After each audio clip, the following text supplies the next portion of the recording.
सुप्रभात बच्चे, कैसे हैं आप लोग। उम्मीद करते हैं कि आप अच्छे से होंगे, कुशल होंगे। मैं कुशल हूं और आपकी कुशलता की कामना करता रहता हूं। व्याकरण वर्ग 8 के लिए अध्याय 25 लेकर आपके पास उपस्थित हूं। मौखिक अभिव्यक्ति। सभ्यता के विकास के साथ साथ लिखित भाषा का महत्व बढ़ता गया है। अभी हम लिखित भाषा के महत्व को हम समझ पा रहे हैं, परंतु व्यवहार में मौखिक भाषा की महत्ता कम नहीं हुई है। जहाँ भी व्यवहार की बात आती है, बातचीत की बात आती है, किसी को संप्रेषण करने की बात आती है, समझाने की बात आती है, वहाँ पर मौखिक अभिव्यक्ति की महत्ता देखी गई है। इसका मुख्य कारण है कि हम अपने दैनिक जीवन में अधिकांश कार्य मौखिक भाषा द्वारा संपन्न करते हैं। हम ज़्यादा कामों को अपने दैनिक जीवन में बोल चाल कर ही उस काम को करते हैं। किसी को समझाने का प्रयास हो, किसी से मांगने का प्रयास हो, किसी से काम करवाने का हो, तो इन सभी चीज़ों में मौखिक भाषा ही संपन्न होती है। सामाजिक जीवन में मौखिक अभिव्यक्ति का विशेष स्थान है। निश्चित तौर पर विशेष स्थान देखने के लिए मिल जाते हैं। अगर आपकी मौखिक अभिव्यक्ति बहुत अच्छी है तो आप समाज में बड़े आसानी से उन लोगों तक पहुंच सकते हैं, उन लोगों तक आप विशेष स्थान ग्रहण कर सकते हैं। का विशेष स्थान है क्योंकि यह जीवन के सभी क्षेत्रों में सफलता का प्रमुख साधन है। किसी भी क्षेत्र हो जीवन के, सभी चीज़ों में सफलता के लिए मौखिक भाषा का या मौखिक अभिव्यक्ति का विशेष महत्व है। जो वक्ता मौखिक अभिव्यक्ति में कुशल हैं वह अपना कार्य सिद्ध कर लेते हैं। अगर किसी ऐसे व्यक्ति जो अपने बातों से मौखिक अभिव्यक्ति के धनी हैं तो बड़े आसानी से वह किसी से अपना कार्य करवा लेते हैं। उल्लेखनीय यह है कि भाषा का मूल रूप उसका उच्चरित रूप ही है, क्योंकि भाषा का अधिग्रहण श्रवण बोधन के आधार पर होता है ना।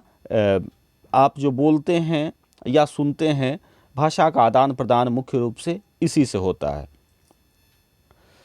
मौखिक अभिव्यक्ति के तत्व हम इन्हें समझते हैं कि क्या क्या चीज़ ज़रूरी होता है मौखिक अभिव्यक्ति के लिए। तो पहला है शब्दों का शुद्ध और स्पष्ट उच्चारण करना चाहिए। यह मौखिक अभिव्यक्ति को और सुंदर बनाती है, विशेष स्थान दिलवाती है।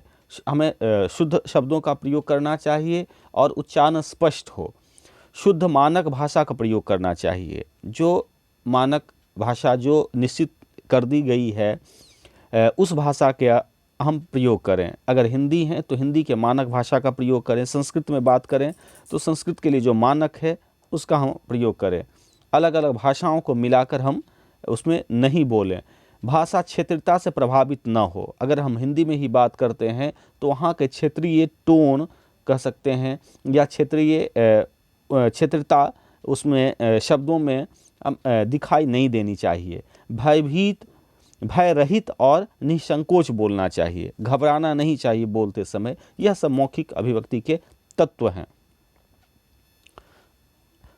आगे मुहावरे और लोकोक्ति का यथास्थान सटीक प्रयोग करना चाहिए। यह भी अभिव्यक्ति को और मौखिक अभिव्यक्ति को और मजबूत बनाती है।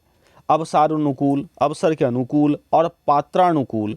किस पात्र से आप बात कर रहे हैं या किस पात्र आप जो बात कर रहे हैं वह किस पात्र पर आप नियुक्त हैं, इसका भी भाषा का प्रयोग करना चाहिए। यह भी सोच समझ कर करना चाहिए। अगर मालिक तो मालिक के हिसाब से बात करना चाहिए। आप किसी स्कूल के शिक्षक हैं, प्राचार्य हैं, तो उस हिसाब से अवसर के हिसाब से या पात्र के हिसाब से भी आपको बातचीत करनी चाहिए। भावानुरूप, सहज और रोचक भाषा का प्रयोग करना चाहिए। हमारी भाषा जो होनी चाहिए वो भाव से भरी होनी चाहिए, सहज हो, आसान हो, जो आसानी से समझ जाए सामने वाले व्यक्ति। रोचक होनी चाहिए। रोचक कहने का मतलब सुनने में अच्छा लगे, तभी ताकि श्रोता प्रभावित हुए बिना नहीं रह सके, आपकी भाषा से वो प्रभावित हो जाएं। मौखिक अभिव्यक्ति के उद्देश्य, हम उद्देश्यों को समझते हैं।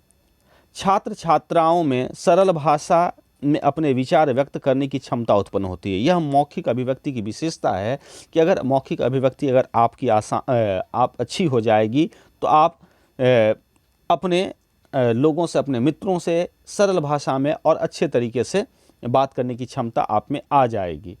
छात्रों में प्रश्न करने तथा प्रश्नों के सही उत्तर देने की क्षमता विकसित होती है। यानी कोई अगर आपसे प्रश्न कर रहे हैं तो आप उसको और अच्छे तरीके से सुंदर भाषा में आप उत्तर दे सकते हैं। यह मौखिक अभिव्यक्ति के उद्देश्य हैं, है ना। इससे सीखे जाते हैं। ऐसी अगर सीखना है तो मौखिक अभिव्यक्ति को आपको मजबूत करना होगा। शुद्ध और स्पष्ट उच्चारण करते हुए भावानुकूल आरोह अवरोह के साथ वार्तालाप करने की योग्यता उत्पन्न करना, यह भी एक जरूरी होता है मौखिक भाषा के लिए कि आप भाव के अनुरूप कहाँ आपको ऊंची आवाज़ में बात करनी है, कहाँ अपने शब्दों को विराम देना है, कहाँ अपने शब्दों को निम्न करना है, यह सभी भाव के अनुरूप अगर हो जाते हैं तो यह भी योग्यता उत्पन्न होती है। यह भी मौखिक अभिव्यक्ति के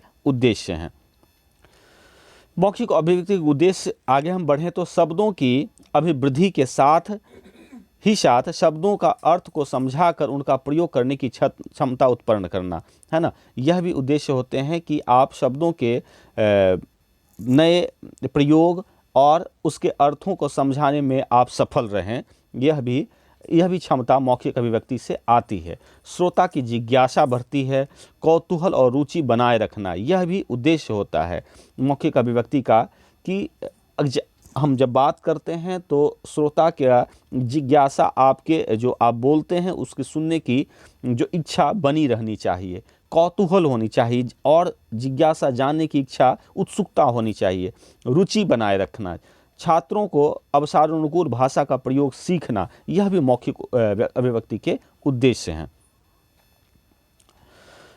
प्रकार की ओर हम चलते हैं तो मौखिक अभिव्यक्ति के दो प्रकार हैं। अनौपचारिक अभिव्यक्ति, ये अनौपचारिक अभिव्यक्ति से संदर्भ मुख्यतः पारिवारिक परिवेश से होता है, जिसमें बोलने वाला तथा सुनने वाला परस्पर परिचित होते हैं, एक दूसरे को समझते हैं। वहाँ पर हम इतना सोच समझकर नहीं बात करते हैं। हम अपनी भाषा की शुद्धता या कह सकते हैं वार्तालाप में जो हम क्योंकि उनसे हम परिचित रहते हैं, उनसे आसानी से हम बातचीत कर लेते हैं, इसीलिए उसको अनौपचारिक अभिव्यक्ति कहा गया है। इसके अंतर्गत आपसी बातचीत, घरेलू बातचीत, पूछताछ, आदेश निर्देश, एक गिलास पानी ले आओ, उठ जाओ, जाओ वहाँ उधर जाकर काम करो, तो इसमें थोड़ी कह सकते हैं कि आपको क्षेत्रीय भाषा का भी देखा गया है। हालांकि इसके प्रयोग हमें सोच समझ कर करनी चाहिए। हमेशा अपनी भाषा को सुधारने का प्रयास करना चाहिए, सुंदर बनाने का प्रयास करना चाहिए। तो ये सभी आपसी बातचीत, पूछताछ, आदेश निर्देश, है ना, ये सभी अनौपचारिक अभिव्यक्ति के प्रकार हैं, जो रूप हैं जो हम उनसे बात करते हैं जिनसे पहले हम परिचित होते हैं। अनौपचारिक अभिव्यक्ति, मौखिक अभिव्यक्ति, अनौपचारिक मौखिक अभिव्यक्ति, यही विशेष है, यही विशेष पढ़ने के लिए हैं। औपचारिक मौखिक अभिव्यक्ति का संदर्भ विशिष्ट अवसर पर, कार्यालय, विद्यालय, बाजार तथा अन्य सार्वजनिक स्थान में होता है। इन सभी जगहों पर हमारी भाषा की शुद्धता, मानक भाषा या अपने बोलियों का या भाषाओं का उतार चढ़ाव, इन सभी चीज़ों को, या भावानुकूल, इन सब अवसरानुकूल, इन सभी चीज़ों का हम ध्यान रखते हैं। इसमें प्रायः शिष्ट भाषा का प्रयोग किया जाता है। मैंने आपको बताया ही कि हमें हमेशा कोशिश करनी चाहिए अच्छे भाषा का, सुधरे हुए भाषा का, साफ भाषा का इस्तेमाल करना चाहिए। इससे श्रोता प्रायः अपरिचित होते हैं। और औपचारिक जो भाषा होती है और मौखिक अभिव्यक्ति में क्या होते हैं, जो श्रोता होते हैं अपरिचित होते हैं, उनसे हमें सोच समझकर और सभी के साथ अच्छे भाषाओं में बात करनी चाहिए। इसके वक्ता, श्रोता, विषय, संदर्भ तथा प्रयोजन आदि के आधार पर अनेक रूप हो सकते हैं। देखते हैं किस प्रकार। अंतिम में मौखिक अभिव्यक्ति के प्रकार की अगर हम बात करें तो औपचारिक ही प्रकार के बारे में हम बात कर रहे हैं तो कविता पाठ यह भी एक अपने आप में बड़े विशिष्ट हैं। कविता पाठ में हमें कविता का कंठस्थ होनी चाहिए, भाषा शब्दों का शुद्ध प्रयोग करना चाहिए। अगर वीर रस की कविता है तो अपनी ऊंची आवाज़ लगानी चाहिए। भावात्मक हैं तो भाषा का उतार चढ़ाव हमें कविता पाठ में देखने के लिए मिलती है। कहानी सुनना यह भी एक रोचक चीज़ है। कहानी सुनाने वाले कभी ऐसे कहानी सुनाते हैं कि आप उनसे बड़ा उत्सुकता से सुनते हैं। हम यहाँ तक कह देते हैं कि फिर क्या हुआ। तो यह भी कहानी सुनाना एक कला है। भाषण प्रभावित कर सकते हैं। वाद विवाद वर्णन करना भी एक कला होती है। परिचर्चा, संवाद, समाचार वाचन, सभा संचालन कुछ ऐसे व्यक्ति होते हैं जो पूरी तरह पूरे सभा को बांध कर रखते हैं। यह उनकी कला होती है। वो अपने शब्दों से, भाषाओं से, अंत्याक्षरी और चुटकुले, ये सभी औपचारिक मौखिक अभिव्यक्ति के प्रकार हैं। बच्चे और भी पुस्तक में दिए हुए हैं जिसकी पाठ के पढ़ाने के दौरान इसकी चर्चा हम करेंगे।